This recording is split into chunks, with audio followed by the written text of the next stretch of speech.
Hey guys, welcome back to our channel. Today I am going to walk through real quick Samsung Galaxy S20 Ultra 5G right here. I just got this today this morning and I'm really super excited. And I'm going to also compare this phone S20 Ultra 5G with iPhone 11 Pro Max that I have been using since last September. When Apple released this, I got this day one, and then also compare this S20 Ultra with Samsung Galaxy Note 10 Plus. So let's get started.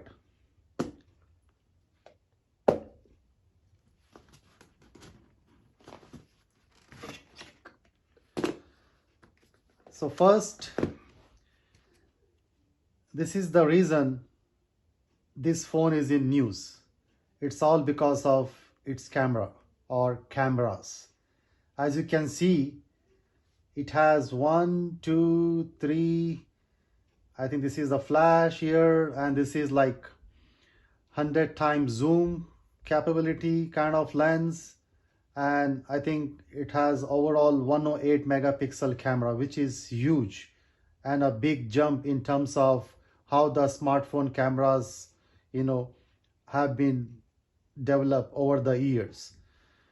And because this phone has such a big camera, you can feel, I can feel, obviously you can't feel it because your guys are watching it. So you can see the bump here. This bump is because of having so many lenses and the megapixels, and this is why this camera has to be like this. And when you put this back flat, you can feel that bump when you put that phone flat on a surface.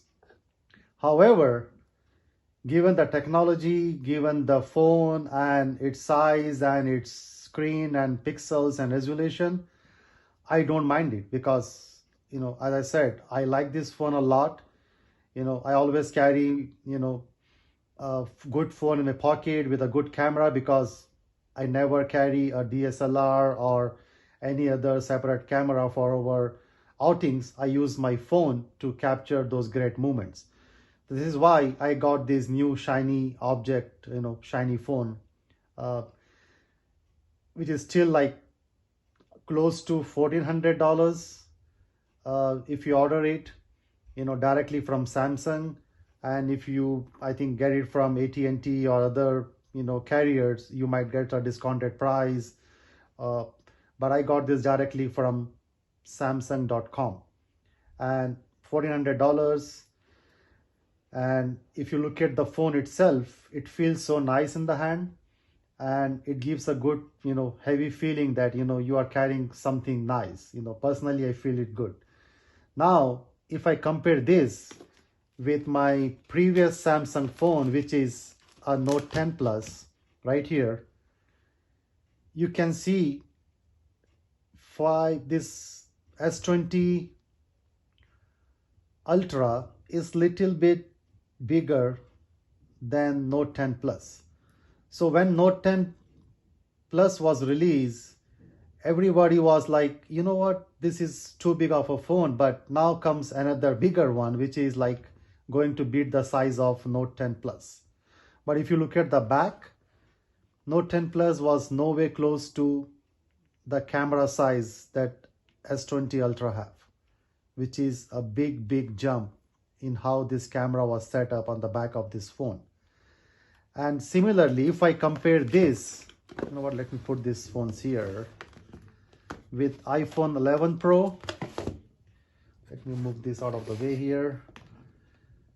And here you can see iPhone 11 Pro Max, Samsung Galaxy S20 Ultra 5G, and this is Note 10 Plus.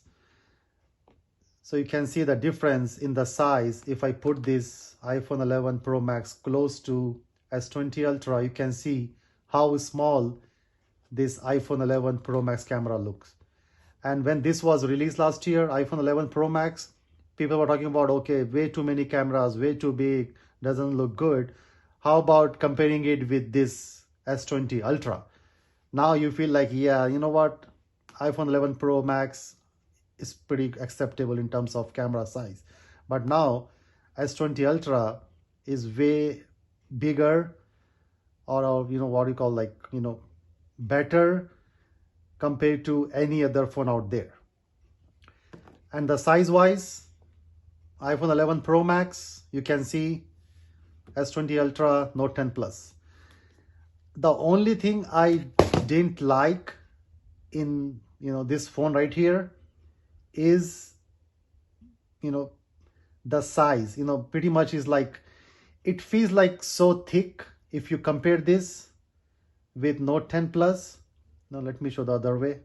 You can see this is like, it has more thickness than the Note 10 Plus. Note 10 Plus was slim and feels good, but given that the technology has changed, they have to have this much camera in here. So I don't think Samsung could have done any better job here. So I am impressed. I like this phone. I'm going to make another video just for this phone here, S20 Ultra Plus, walk through the